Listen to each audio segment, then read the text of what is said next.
What is up guys, आज हम पढ़ने वाले हैं बहुत ही विचित्र प्रकार का पोएम जिसका नाम है the ball poem, written by John Berryman. काफी इजी 2 पैराग्राफ का पोएम है और अगर आपको ये दोनों पैराग्राफ एकदम अच्छे से समझना है तो वीडियो को एंड तक जरूर देखिएगा और स्क्रॉल करके वो जो लाल कलर का बटन है ना सब्सक्राइब का, उसे भी दबा दीजिएगा, इससे आपको समझ में ज्यादा आएगा। तो चलिए शुरू करते हैं।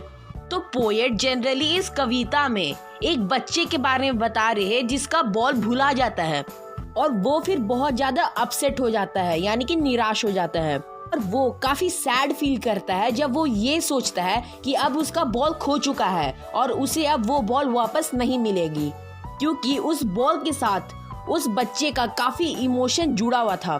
लेकिन पोएट हमें बताना चाहते हैं कि हमें किसी भी चीज के लिए ज्यादा सैड नहीं होना चाहिए और ये जीवन में, ये लाइफ में हमसे कई सारी चीज हो जाएगी, यानी कि भुला जाएगा, लेकिन हमें सैड नहीं होना है। और पोएट ये भी बताना चाह रहे हैं कि पैसे से तो हम बहुत सारी सामान खरीद सकते हैं, लेकिन उस सामान से जो यादें हमारी जुड़ी रहती है, उस सामान से जो हमारा इमोशन जुड़ा हुआ रहता है, वो पैसा से हम नहीं खरीद सकते हैं।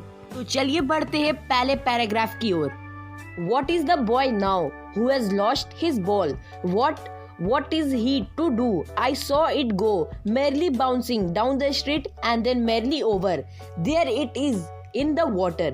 मतलब कि वो लड़का कैसा है जिसने अपना गेंद खो चुकी है, इसने अपना गेंद को भुला दिया है। मैंने उसे देखा है नीचे गली में, वो खुशी से अपना बॉल को उछाल रहा था और फिर वह बॉल पानी में चला जाता है। No use to say, oh there are other balls, and ultimate shaking grief fixed the boy as he stand rigid, trembling, starting down all his young days into the harbor where his ball went. I would not intrude on him a dime, another ball is worthless. और ये सब नीचे के lines में ये बताया जा रहा है कि इस बात को कहने का कोई मीनिंग नहीं है कि गेंद तो बहुत है, यानी कि यह एक छोटा सा नुकसान है और इसके लिए इतना ज्यादा गम मनाना, इतना ज्यादा शोक करना उचित नहीं है और उसकी इतना ज्यादा शोक करने का आवश्यकता भी नहीं है। और वह बॉल खो जाने के बाद वह लड़का बहुत ही गहरे सदमे में चला जाता है और ऐसा लगता है जैसे कि उसका सारा बचपन उस गेंद के साथ ही चले गए हैं। और आखिरी के 2 लाइन में ये बताया गया है कि मैं उसे इंट्रूड नहीं करूंगा, जबकि यह गेंद केवल 1 डाइम का है। डाइम कोई सिटी या कंट्री का करेंसी है, तो यह बॉल केवल 1 डाइम की है और तुम दूसरा गेंद भी ले सकते हो। यानी कि पोएट उस बच्चे को बता रहे हैं कि यह बॉल उतना ज़्यादा वैल्यूएबल नहीं है और तुम दूसरा बॉल भी ले सकते हो और इतना ज़्यादा दुखी होने का कोई ज़रूरत नहीं है। सिमिलरली सेकंड स्टैंजा में भी यही बताया जा रहा है कि उसकी बॉल केवल उसी की रिस्पॉन्सिबिलिटी थी और वह छोटा सा बच्चा इस बात को समझ रहा है कि उसकी वजह से ही उसका बॉल उससे दूर हो गया है, यानी कि भुला गया है और वो इस रिस्पॉन्सिबिलिटी को अब अच्छे से सीख समझ रहा है।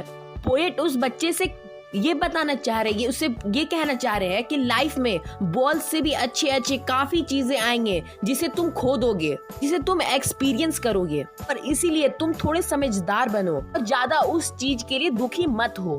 पोएट इनडायरेक्टली हम लोग से भी यही कहना चाहते हैं कि हम अगर कोई भी सामान अपना भुला देते हैं तो उसको लेकर के एकदम बैठ नहीं सकते हैं, हमें आगे बढ़ना होगा, उसे भूलना होगा।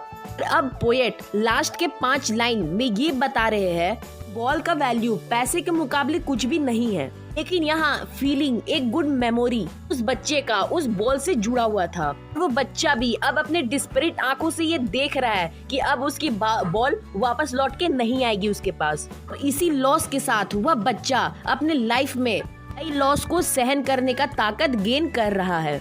वो सीख रहा है कि कैसे किसी भी लॉस को से बाहर निकल के हम नॉर्मल लाइफ में जी सकते हैं। हम सभी आदमी को, मनुष्य को कभी न कभी किसी न किसी लॉस से टकराव होगा और वो लॉस ऐसा होगा जो हमारे दिल के बहुत करीब होगा और हमें समय के साथ साथ सभी लॉसों को सहना भी सीख सकते हैं और लाइफ में आगे बढ़ सकते हैं और हमें कई चीज। यहाँ खत्म होता है दोस्तों हमारा पोएम द बॉल पोएम। उम्मीद है आपको समझ में भी आया होगा और पसंद भी आया होगा। तो लाइक, शेयर और सब्सक्राइब जरूर कर दे। Thanks for watching.